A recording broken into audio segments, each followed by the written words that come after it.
Hey, this is Matt once again. Welcome back to another video, and this is a paid request for DVB. Thank you so much for that.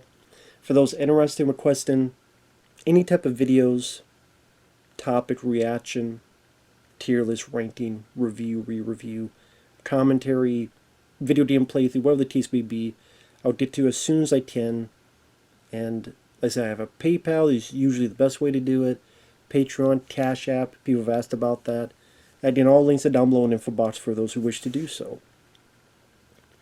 Now, Man on the Moon came out in 1999, directed by Milos Forman, who did One Flew Over the Cuckoo's Nest, The People vs. Larry Flint, and it stars Jim Carrey as Andy Kaufman. You also have Courtney Love, Paul Giamatti, who was in films like Private Parts and Shoot 'Em Up and The Holdovers, which is a good movie. You have Danny DeVito, not playing himself because he was on the TV show Taxi. Instead, he plays Andy's manager. But you do have other people playing themselves, like Christopher Lloyd and such, who were on Taxi. You have David Letterman playing himself, Jerry the King Lawler playing himself, Lorne Michaels of Saturday Night Live playing himself, Richard Belzer. And this is one of those films that you could tell, I'm going to call it Oscar bait. I call this an Oscar bait film. Because you can clearly tell they were hoping that this was going to be an Oscar contender. Where, oh, Jim Carrey, and he got so method. I never did see that documentary, Jim and Andy. I've heard about it, but I've never seen it. Where Jim was so method because, oh, Andy Kaufman possessed me, and he would only be called Andy or the other persona, Tony Clifton, and he would act pretty much his way of acting like a complete douchebag, complete twat waffle, complete toad, dickwad, dickweed, dillhole, and get away with it. It's a method acting. Let me tell you something. Method acting is all bullshit. Whether it's Robert De Niro or all these other people, it's stupid. Okay? Just act the damn part. I did it like, hey, I need to put on pounds because I think it'll work better to play this role.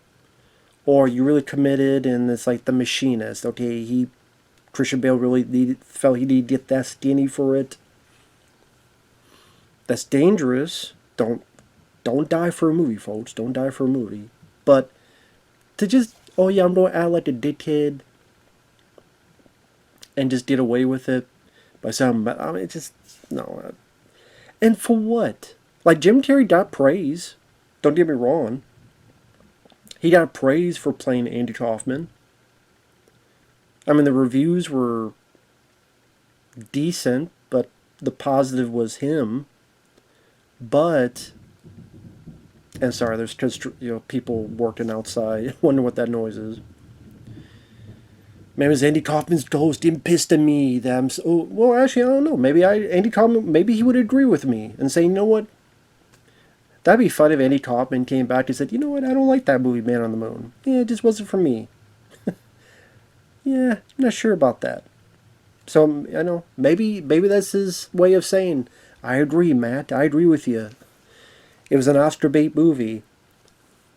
And it didn't do anything. It was a box office flop. It got none of the Oscar nods that it wanted. Not for the director, Milos Forman. Not for the actor, Jim Carrey. For like nobody. Because what else came out in 1999 that were nominated? American Beauty, which won. The Cider House Rules. The Sixth Sense. I'm trying to remember. I know like The Insider was out. I know The Hurricane was out around that time. I think Kevin Spacey won Best Actor. Denzel was nominated for The Hurricane. Russell Crowe was nominated for The Hurricane. I think Sean Penn was nominated for something, but not Jim Carrey.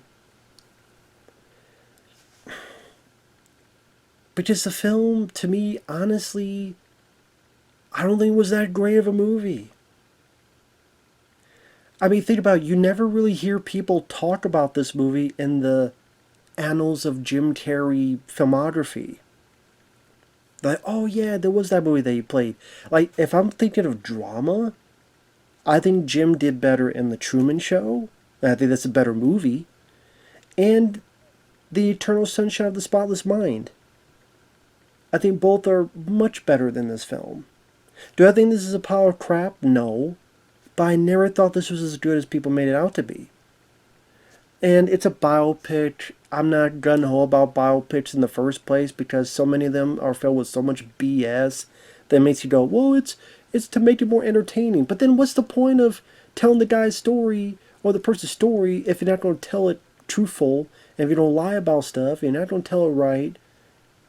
It's like, well, yeah, then I should rather watch a documentary. You're right. Documentaries would be more for me instead of biopics.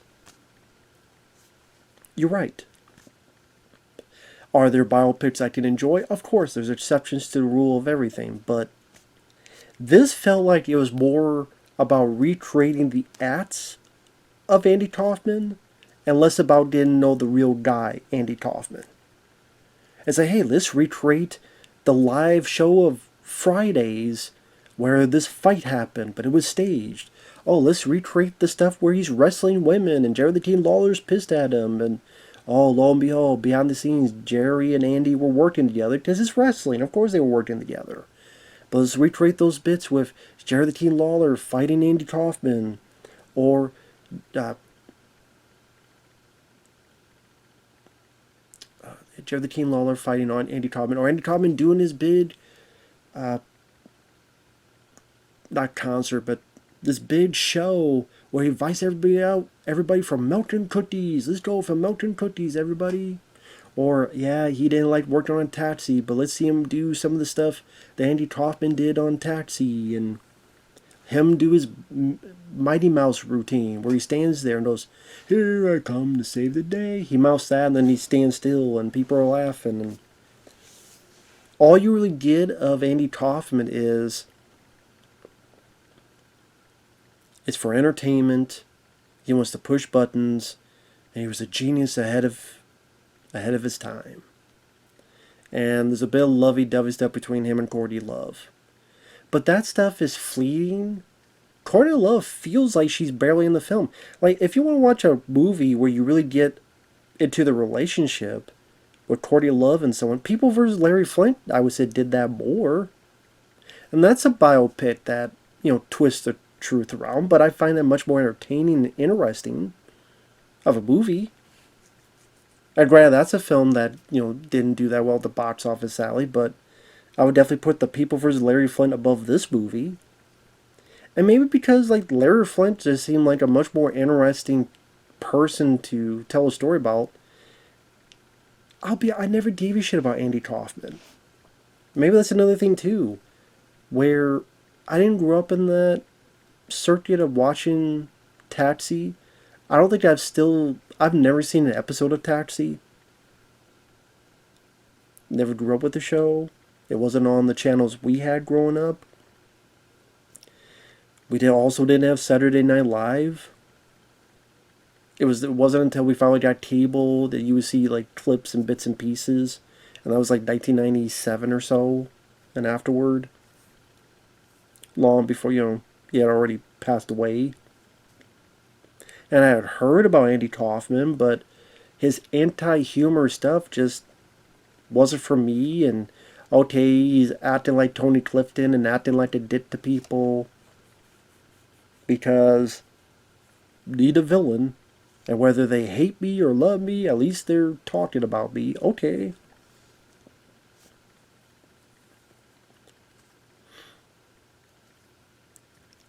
Maybe a documentary on the guy would be much more fascinating. I would be much more enlightened about the guy than I did from this. Because the bit at the beginning was cute and was kind of clever. Not kind of, it was clever. Where Jim Carrey comes out as Andy Kaufman and says, "It's not the movie and it's time to cut the baloney, so thank you very much. It's over now." So he talked for like a minute, and then there's end credits, and he has a record, and then when the record stops, the end credits freeze, and he looks at it. Then he has to keep playing the record, so the credits keep rolling up, and they keep stopping, so he keeps having to redo it. Okay, like that was clever. But that is the only time the movie does anything like that in terms of breaking the wall of what a comedy should be, what a film should be, what a biopic should be. If they really wanted to do a film where, okay, well, how would Andy Kaufman make this film? How would Andy Kaufman have this biopic of him retold to you? How would he edit it? How would he make it? And other than that very beginning, they don't really do that. It's just, you see him as a kid for a minute, where the dad's, you need to not be by yourself. So he grabs his sister and does an act for her. Then immediately, boom, it goes to, he's doing stand-up, people don't like it. A guy who, I think it was Andy Kaufman's real manager, says, "You're not funny, you should try jokes."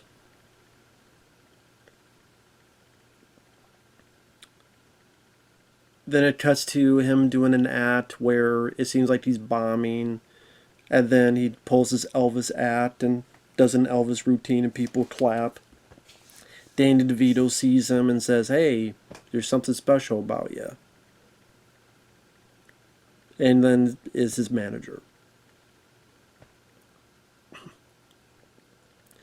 But I literally had to look this up myself. Like, well, was there anything in between that I was missing? And yes, for example, Andy Kaufman, at one point, was a drug addict. At one point, he was going through dark times, addicted to drugs, and that is why stand-up comedy saved him, and also the reason he's doing all the meditating, that helped him as well.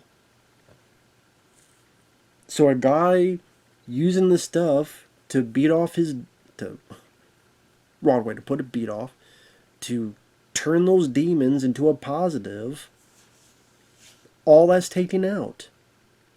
How the fuck are you going to take that? That seems like a pretty damn important part of the guy's life and psyche, and you just take all that out?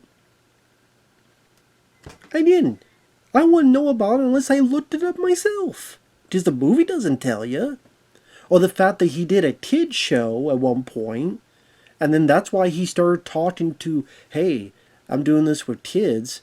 Well, what if I talk to adults as if I was talking to kids? And what's their reaction going to be? And man, that would be pretty funny. It just cuts all that and jumps into like stuff that would be interesting, just jumps ahead to the stuff. And again, it's like the Cliff Notes version. Oh, he was on SNL. Oh, here's his Mighty Mouse routine. Oh, he's on Taxi. He doesn't want to be there because he hates sitcoms. Oh, he comes in with Tony Clifton.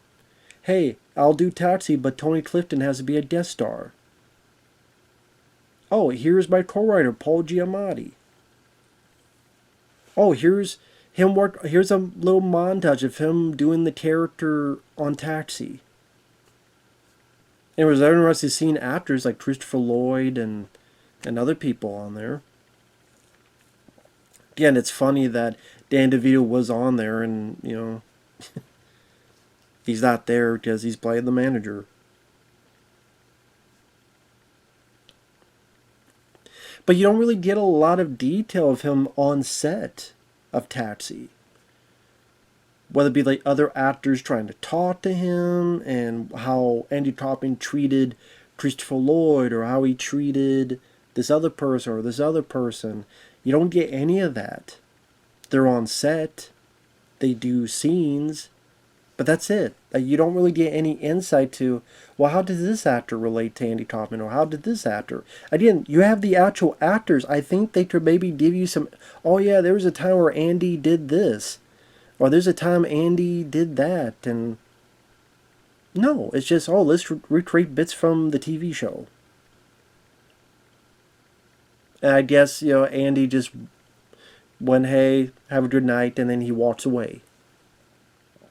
You tell me all the time he was on that show, there was never any moments that any of you guys had with Andy Kaufman that you could incorporate into the movie that could be interesting or enticing or insightful? No. So it made Andy Kaufman, honestly, kind of a they don't get me type of person that the way the movie tells it didn't seem that interesting of a guy.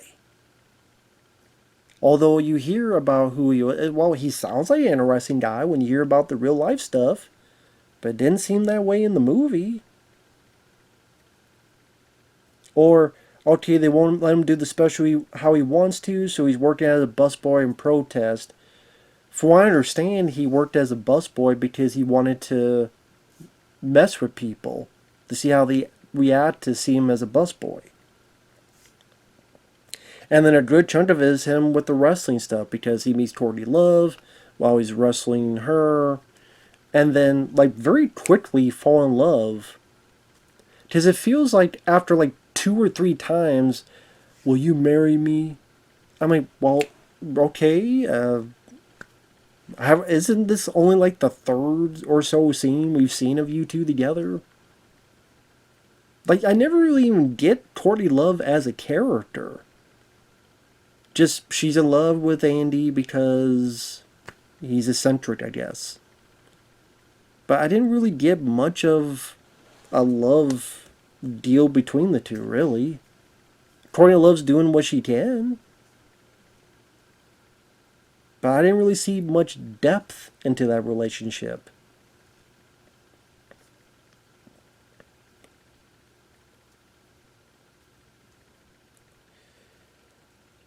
And there's a lot of the wrestling stuff, which, I mean, people may already know about. It's just they're recreated and Jim Carrey's doing it. He's wrestling women.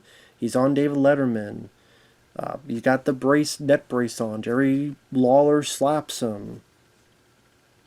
There's a bit before that where Jerry's fighting Andy Kaufman, you know, Jim Carrey, and they're playing the Rocky music.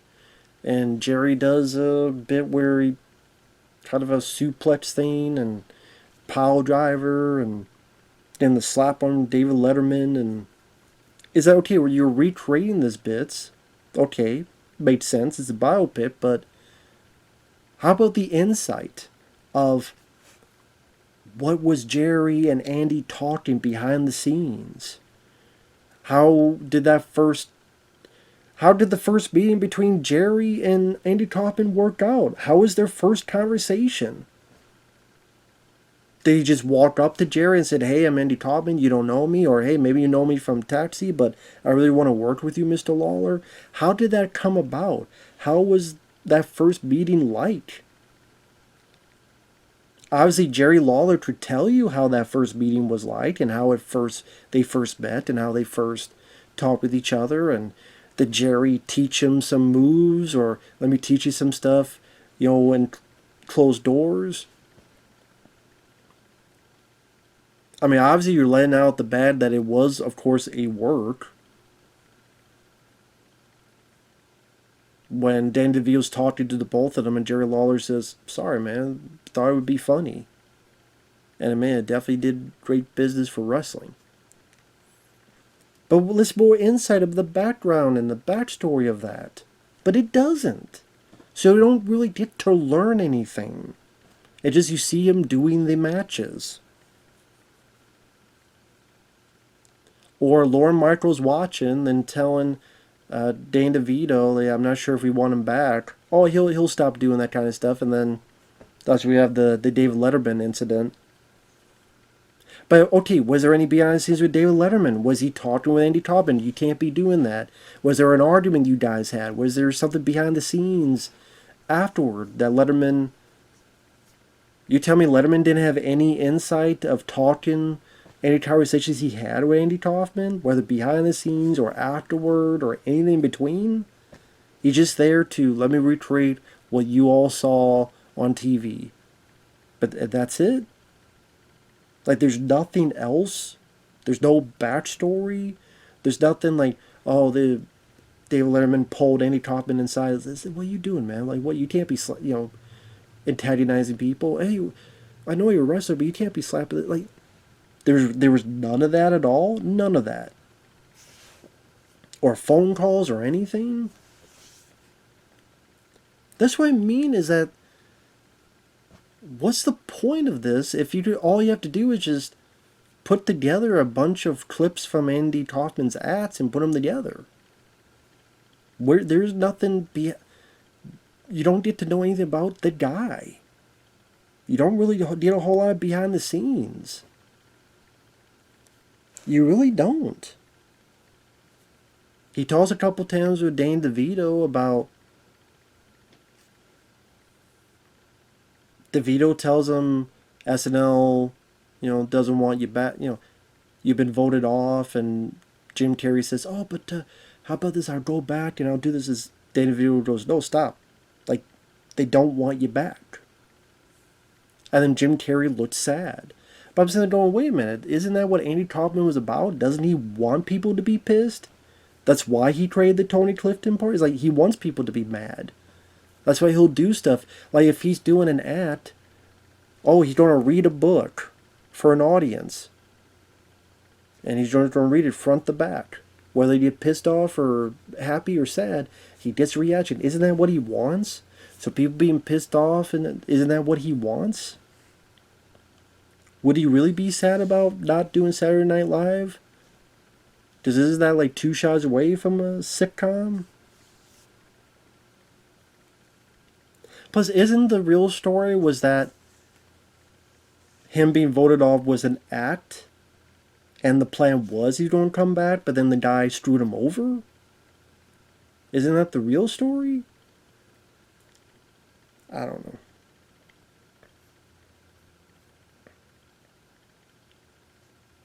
And then pretty quickly we get to, oh yeah, he's got cancer. And then Paul Giamatti and Dane DeVito don't know whether to believe him or not.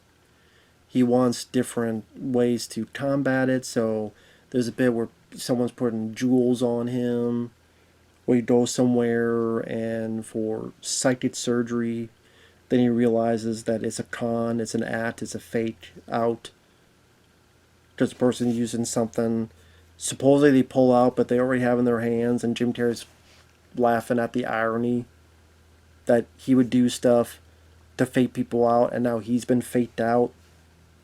And spoiler, and then it just cuts to, yep, he's dead.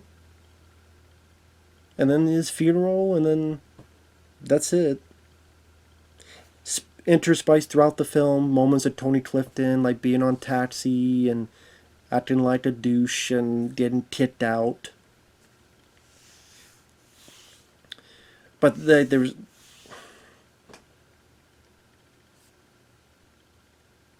You get little moments of Jim Carrey, talking about Andy Kaufman's process. But those are few and fleeting in my opinion. Just, he's ahead of its time. You didn't get it. Like I said, I think that's one of the reasons why this film is not really talked about a lot, because I don't think it's that great of a movie. Again, Jim Carrey, Eternal Sunshine of the Spotless Mind, and The Truman Show, I think those two easily surpasses this in a variety of ways, if I could learn to talk. Obviously, Man on the Moon kind of sucks. It kind of sucks. I like the use of REM's Man on the Moon. I don't mind that song. Fits. Man on the Moon. Jim Carrey, I don't approve of his behavior behind the scenes. Again, I never saw the documentary, Jim and Andy, where it's like all the footage, and never saw that, but I don't approve. I'm gonna be a dickhead and treat people like shit, and it's just me being method, folks. Fuck you. Stick it up your ass. It's just trying to have a free pass for acting like a dick. No, you acted like a dick. There's no reason for that. None. And yet for what? A movie that people not a whole lot remember. I mean, of course there are fans. There's always going to be fans of something. But you didn't get any awards. You didn't get any Oscar nods. The film didn't do well.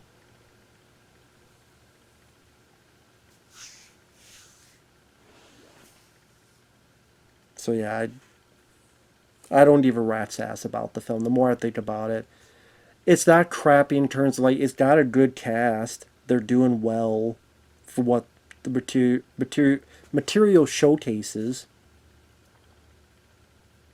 There's some entertainment bits to be had in the recreations. Like he's doing this big uh, show concert thing, dancing, all sorts of stuff. Let's draw from milk and cookies. Oh yeah, that was another thing. Is that afterward he went to a show where, oh yeah, I'll see you guys next time on this like ship. He didn't think people would go. Oh, they know I'm joking. And he said, well, actually, let me make sure. And lo and behold, there was hundreds of people there. I was like, wow, they actually did believe me in this. But they cut that out. I don't know. I was never that much of a fan of this movie, and watch it again, I can see why. Again, people don't spout off, oh, you just don't like, but I just said, Eternal Sunshine of Spotless Mind is a great showcase of creativity and Jim Carrey's acting, as is The Truman Show. I'm sure if I watched a documentary Andy Kaufman, I would appreciate the man more. But this didn't make me do that because I didn't really get to learn much about it. Because you skip pretty much his entire childhood. You skip all the important stuff of the drug addiction, which seems like a pretty important part of his psyche. His moments of humanity is fleeting because it's just like, okay, recreate stuff on Taxi, recreate stuff on the Fridays improv show, recreate a lot of the wrestling stuff. But what's the insight? How did you first meet Jerry Lawler? How did you do this? How did you work behind the scenes? You don't really deal a whole lot of that. Yeah, again, even the love story aspect with Courtney Love fell flat for me. It felt like within 5 to 7 minutes, it felt like within less than 10 minutes they were so deeply in love they're ready to get married. I'm like, okay, if you say so. I did. Courtney Love did what she could.